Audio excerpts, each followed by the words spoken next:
نحمده ونصلي على رسوله الكريم أما بعد فأعوذ بالله من الشيطان الرجيم بسم الله الرحمن الرحيم. سورة فاتحة وقرآن عظيم من سورة ننشركو. بسم الله الرحمن الرحيم. الحمد لله رب العالمين الرحمن الرحيم مالك يوم الدين إياك نعبد وإياك نستعين اهدنا الصراط المستقيم صراط الذين أنعمت عليهم غير المغضوب عليهم ولا الضالين آمين. الحمد لله رب العالمين. تمام ثنا صفت طول ثنا صفت طول تعرفنا الله لردي. يعني إنسان چې د څه شي صفت کوي د څه تعریف کوي دا په اصل کې د الله تعریف دی. که ته د یو ګل تعریف کې چې دا ګل ډیر زیات ښایسته دی نو د دې پیدا کوونکی الله دی، ته د الله صفت کې.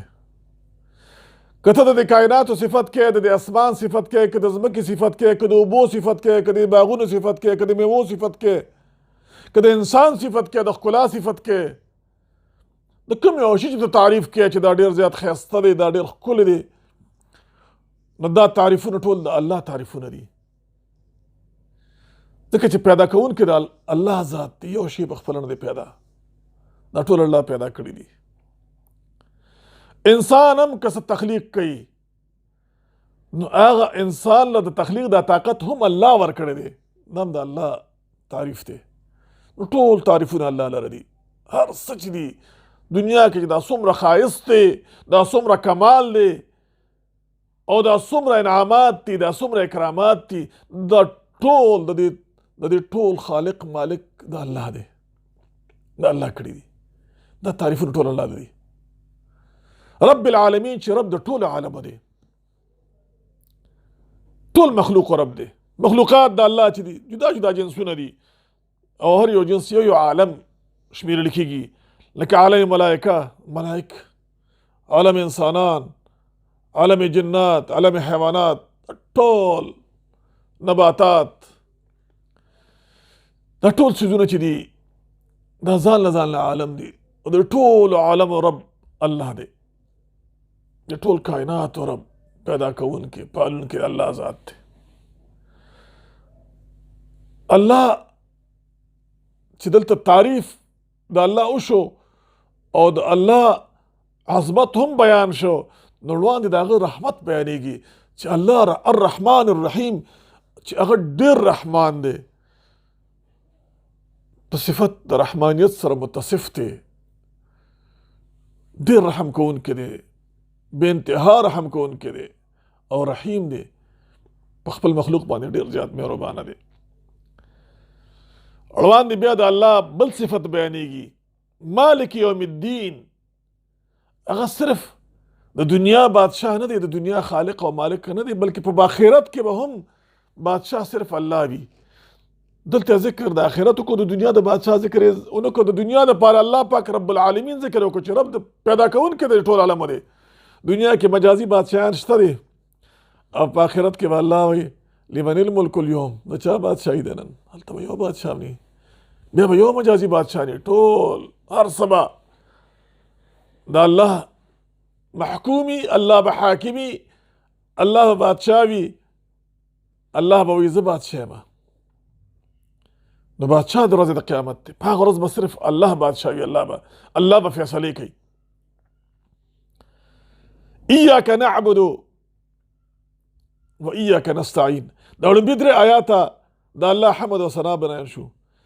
دا آیات نیم د حمد دی او دا نیم د دعا دی. ایاک نعبد دا حمد دی، یا الله موږ ستا بندگی کوو، بندگی،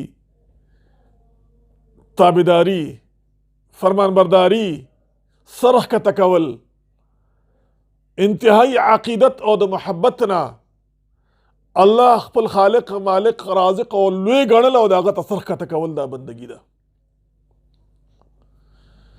ایاک نعبد، یا الله مونږ خالص تا عبادت کوو، و ایاک نستعین، او یا الله مونږ خالص تا امداد غواړو، صرف تا نه امداد غواړو، د بل چا نه امداد نه غواړو. کله چې الله پاک د خپل معبود دی الله وګرځو او تا خپل ځان د الله بنده وګرځو، نو بیا د بل چا نه امداد غوښتل نه ښایي، نه تا سره نه ښایي چې ته د بل چا نه امداد وغواړې. ځکه هغه بادشاه د خپل معبود وګرځو، عبادت د هغه کې، نو امداد د بل چا نه څنګه غواړې. اهدنا الصراط المستقیم، بیا وړاندې دعا ده، وښایه موږ ته خدای پاکه لاره نیغه لار راته وښیه. دا یو ډېره جامعه دعا ده چې هغه کې کوږوالی ني، سیده لارې، هغه کې افراط او تفریط ني، هغه کې زیاتوالی ني کموالی ني. افراط هم نه دی ښه، تفریط هم نه دی ښه، سیده لار کې. بعضې خلک لکه افراط او تفریط چې هغه د خپلو پیغمبرانو ته د خدای نسبت کړی دی، لکه عیسی علیه السلام ته د الله زوی وایي، دا افراط دی. او بعضې کسانو به خپل پیغمبران بیا وجل او هغې ته بیا سپک نسبت کو، دا تفریط دی. نو خدای ما ته نیغه لار وښیه چې هغې کې افراط او تفریط نه وي. یا الله دا نیغه لار د مثال بیا وړاندې بیانوي په دې مخکې آیات کې. څنګه نیغه لار؟ کومه نیغه لار؟ صراط الذین، لار د هغه چا انعمت علیهم چې الله تا په انعام کړی دی، چې تا په چا انعام کړی دی، خدای د هغې لار راته وښیه. انعام الله په چا کړی دی؟ هغه نبیان دي، صدیقین دي، شهدا دي. بل آیات کې وروسته راځي بیا قرآن عظیم کې چې الله ما په هغې باندې انعام کړی دی. نو مونږ او تاسو او د الله ټول بندگان الله نه په مانځه کې دا دعا کوي چې خدای ما ته هم د هغه پیغمبرانو لار وښیه، ما ته خدای صدیقینو لار وښیه، ما ته خدای شهداو لار وښیه، ما ته د صالحینو لار وښیه، ما ته د هغه چا لار وښیه خدای چې تا په انعامات کړي دي.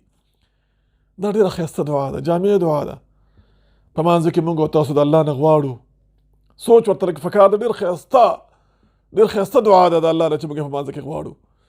خو کله چې مونږ خپل مانځه په دې معنا باندې، په ترجمه باندې پوه شو، غیر المغضوب علیهم، یا الله مونږ ته د هغه چا لار مه ښیه چې تا پرې غضب کړی دی، چې هغه کافر دي، هغه مشرکین دي، ستا نافرمانه دي. یا الله د هغې لاره خدای مونږ ته نه ښیه. یا الله د هغې د لاره نه په امان کې وساتې. وللضالین، د ګمراه لار راته مه ښیه خدایه، چې چا لار چپه کړې ده، چا لار ګمراه کړې ده، خدای د هغې لار راته مه ښیه، د هغې د لارې نه خدای په امان کې وساتې. یا الله مونږ ته د هغه چا لار وښیه چې تا په چا باندې انعامات کړي دي، احسانات کړي دي. دا مونږ په مانځه کې د الله نه دعا غواړو. لومبي په 3 آیاتونو کې حمد او ثنا د الله بیان کو، او بیا د هغې وروسته بیا 3 آیاتونو کې د الله نه مونږ دعا غواړو چې الله مونږ ته نیغه لار وښیه، د نبیانو، د صدیقینو، د شهداو لار. الله دې مونږ او تاسو ته نصیب کړي. الله دې مونږ او تاسو ته نصیب کړي. آمین. بسم الله الرحمن الرحیم. شروع کوم په نام د الله چې رحمان او رحیم دی، ډېر مهربان دی، رحم کوونکی دی. الحمدلله رب العالمین. ټول ثنا صفت، ټول تعریفونه الله لري چې رب د ټول عالم دی. الرحمن الرحیم، چې رحمان دی، ډېر مهربان دی او رحم کوونکی دی په خپلو مؤمنانو، په خپلو بندګانو باندې. مالک یوم الدین، بادشاه د ورځې د قیامت دی، بادشاه د ورځې د جزا دی. ایاک نعبد، یا الله موږ ستا عبادت کوو، و ایاک نستعین، او یا الله موږ ته امداد غواړو. اهدنا الصراط المستقیم، خدای وښیه موږ ته لاره نیغه. صراط الذین، لار د هغه کسانو انعمت علیهم چې تا انعام کړی په هغې باندې. غیر المغضوب علیهم، نه لار د هغه چا راته مه ښایه، یا الله د هغه چا لار موږ ته مه ښایه چې تا پرې غضب کړی دی. وللضالین، او نه لار د ګمراهانو. آمین. واخر الدعوانا الحمد لله رب العالمین.